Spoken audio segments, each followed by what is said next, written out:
सर्वसाधारण सभा ही बेकायदेशीरपणे नगराध्यक्षांनी आणि स्वीकृत नगरसेवक संतोष चौधरी यांनी बेकायदेशीरपणे स्थगित केली होती.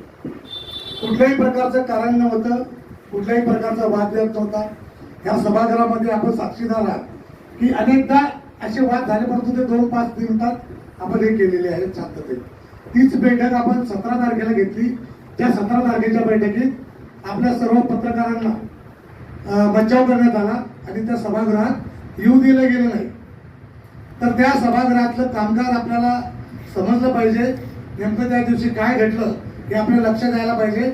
म्हणून आजचा हा प्रपंच आहे. आपण आपल्या समोर व्हिडिओ बघितला असेल की कोणी बैठक रद्द केली, कोणी त्या सभागृहामध्ये आरडाओरड केली, कोणी महिलांना ऑलरेडी शिकवून महिलांच्या अंगावर जाण्यासाठी कसं तयार करण्यात आलेलं होतं. अगदी रमजान महिना असताना हिंदू मुसलमानांचा कसा वाद या शहरामध्ये होईल आणि ह्या गावची परिस्थिती म्हणजे कायदा सुव्यवस्था कसा भंग होईल याच्यासाठीचा तो प्रयत्न होता. मुस्लिम भगिनींना पुढे करून आणि याच्या वेळेला तो वाद घडवण्याचा प्रयत्न हा पूर्वनियोजित होता. आता काल आपण बघितलं असेल की मोर्चा काढला. त्या मोर्चामध्ये काही आपले अपंग बांधव, काही आपले तृतीयपंथी होते आणि काही महिला होत्या, ज्यांना आता जे आमचे अपंग बांधव होते त्यांना मेसेज टाकण्यात आले. मेसेज असे टाकण्यात आले की आपल्याला BJPचे लोक त्या चेकवर सही करत नाहीये, म्हणून आपल्याला मोर्चात मध्ये बोलवलेलं आहे आणि आजच्या आज आपल्याला चेक मिळतोय, असे मेसेज टाकण्यात आलेले आहे. तो मेसेज माझ्याजवळ आहे, मी तुम्हाला सर्वांना फॉरवर्ड करतो.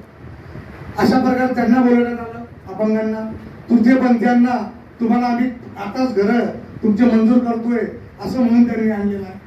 आणि काही जे लोक आहेत ते पक्षाचे जे नगरसेवक असतील त्यांनी 2-2, 5-5 लोक तसा त्या याच्यामध्ये आणलेले होते. एकंदरीत बघता या शहरामध्ये फक्त भारतीय जनता पार्टीच्या नगरसेवकांना विरोध करण्यासाठी आणि बदनाम करण्यासाठी अशा प्रकारचं षडयंत्र रचलं जात आहे. विश्रावडकरांना आम्ही विनंती करतो, आता आम्ही हे जे व्हिडिओ आहेत हे आम्ही चौकामध्ये संपूर्ण शहराला दाखवणार आहोत आणि शहरातल्या नागरिकांना सांगणार आहे की हे व्हिडिओ बघून आपण न्याय करा की कोण अंगावर गेलं, कोणी सभागृहात तहकूब केलं, कोणी सभागृहातल्या सभा उघडून लावल्या, कोणी महिला नगरसेविकांच्या अंगावर कोण धावून आले, ह्या सगळ्या प्रकारच्या आमचे उपनगराध्यक्ष यांना कोण जोरात बोललं, याचा सगळा उपापोह आता प्रत्येक चौकात आम्ही हे लावून करणार आहोत. कालची परवा पत्रकार परिषद आणि कालच्या मोर्चामध्ये असे अनेक जण होते.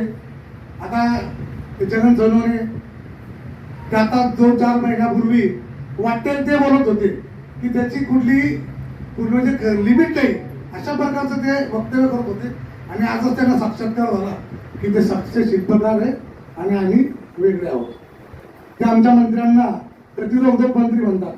ते सुद्धा महामंत्री होते पण ते पाकीट महामंत्री झाले. आता ते पाकीट महामंत्री आहे. पाकीट दिलं की त्याच्याकडनं बोलायचं, बाकी नाही दिलं तर बोलायचं नाही.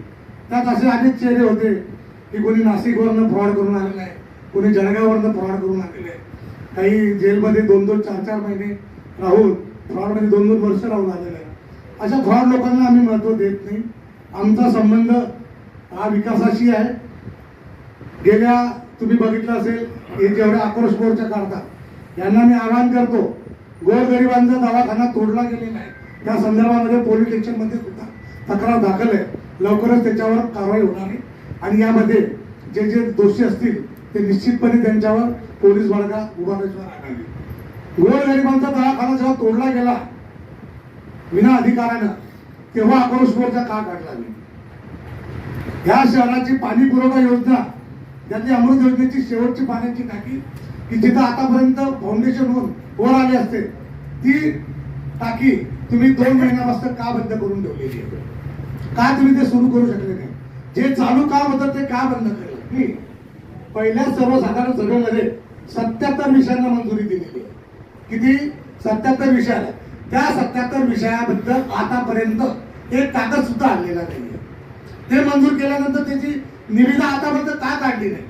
आमदार निधीतल्या 2.25 कोटीचा निधी यांच्या नाकर्तेपणामुळे शासनात परत गेलेला आहे. आतापर्यंत त्यांनी ना अर्घ्य त्याबाबत दिलेली नाहीये. दहशतीचं वातावरण पुन्हा निर्माण करण्यात आलेलं आहे. नगरपालिकेच्या ठेकेदाराच्या फायली नगराध्यक्षांचे पती त्यांच्याजवळ ठेवतात. हा कुठला न्याय आहे? त्यांना कोणी दिला असा अधिकार? आणि काही त्यांच्या मर्जीतले ठेकेदार कामावर धावून गेले. त्या मुद्रा चोरला म्हणा तो आता लवकर जेलमध्ये जाते. तो सगळे आता पापाचे घडे भरलेले आहेत. आमच्या असे बदनामी करत असतील ना तर लवकर तो जेलमध्ये जाणार आहे. असे मुद्रा लोन चोर काही असे रिकाम चोर यांना आम्ही घाबरणार नाही. येणाऱ्या सभागृहामध्ये सुद्धा जे कायदेशीर आहे त्या कायदेशीर विषयांना आम्ही प्राधान्य देणार आहोत. बाकीच्या विषयांना विरोध तो विरोधच राहणार आहे. आपण आता तुमच्यासाठी आम्ही हे सर्व ठराव आणलेले 77 विषय ठराव मंजूर केलेले आहेत. त्याच्यामध्ये कब्रस्तानचा विषय असेल, त्याच्यामध्ये आपल्या स्मशानभूमीच्या लाकडांचा विषय असेल, डॉक्टर बाबासाहेब आंबेडकर जयंतीच्या पार्श्वभूमीवर जे जे विषय असतील त्या सर्व विषयांना आम्ही पाठिंबा दिलेला आहे. अगदी 17 तारखेच्या सर्वसाधारण बैठकीत सुद्धा आम्ही अनेक विषयांना मंजूर केलेलं होतं. परंतु जी 3 फेब्रुवारी रोजी सभा झाली त्यातील आम्ही 77 विषय सर्वांनी, त्यांनी सुद्धा आणि आम्ही सुद्धा सर्वांमध्ये मंजूर केलेले होते. त्यातील 26 विषय जे आमचे महायुतीचे नगरसेवक असतील त्यांच्या वार्डातील विषय त्यांनी तहकूब केलेले हे त्याचे पुरावे आहेत. जर तुम्हाला गावाबद्दल एवढा कळवळा असेल तर तुम्ही तहकूब का करताय? ते विषय तहकूब करण्याचं काय कारण आहे? काय त्याच्या पाठीमागचा तुमचा उद्देश काय? असं असताना काहीतरी गावामध्ये आक्रोश मोर्चा काढायचा आणि काहीतरी नाटकबाजी करायची. या नाटकबाजी कंपनीचं लवकरच पितळ उघडं पडणार आहे आणि यांच्या अशा नाटकाला भुसावळकर काही थारा देत नाही हे सर्वांना माहिती आहे. सत्ताधारी पार्टीतील 2 नगरसेवक जे शासनाची दिशाभूल करून आणि निवडणूक आयोगाची दिशाभूल करून निवडून आलेले त्यांना त्यांची स्वतःची 4 अपत्य असताना त्यांनी 2 अपत्य लपवून ही निवडणूक लढवलेली आहे. अशा 2 नगरसेवकांना आम्ही येत्या 6 महिन्यात निश्चितपणे घरी बसू. त्या संदर्भातले सर्व कागदपत्र आमच्याजवळ उपलब्ध झालेले आहेत आणि लवकरच हे 4 अपत्यावाले नगरसेवक की जे शासनाची दिशाभूल करून निवडून आलेले हे नक्कीच घरी बसतील आणि अपात्र होतील. Now and press the bell icon. Never miss an update.